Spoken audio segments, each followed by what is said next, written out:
राधिका अपने छोटे भाई की शादी के बाद पहली बार मायके आई थी।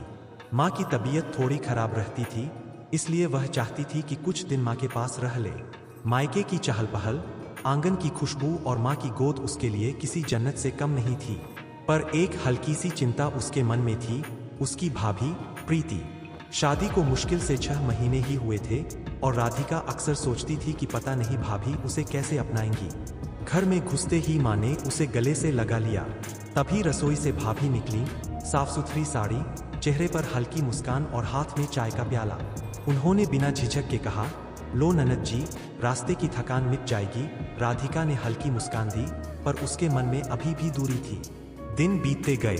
राधिका घर के कामों में हाथ बंटाने लगी, पर हर बार भाभी उसे कहती, तुम बस आराम करो, मैं कर लूंगी। यह सुनकर राधिका के दिल में कहीं न कहीं एक कड़वाहट आ जाती। उसे लगता भाभी शायद उसे काम में शामिल नहीं करना चाहती। एक शाम बारिश हो रही थी। राधिका छत पर खड़ी थी और अचानक उसकी नजर भाभी पर पड़ी, जो भीगते हुए छत पर सूखे कपड़े उतार रही थीं। राधिका भागकर उनके पास गई और बोली, अरे भाभी, आप क्यों कर रही है? मुझे बुला लेती। भाभी मुस्कुराई, तुम आई हो तो घर में रौनक है। चाहती हूं तुम बस मम्मी के पास रहो, बाकी सब मैं कर लूंगी।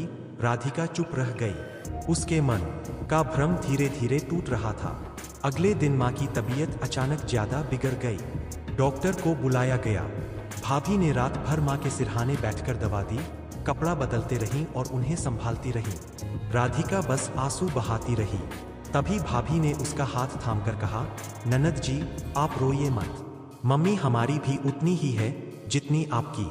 बेटी और बहू का रिश्ता अलग हो सकता है, लेकिन माँ सबकी एक जैसी होती है।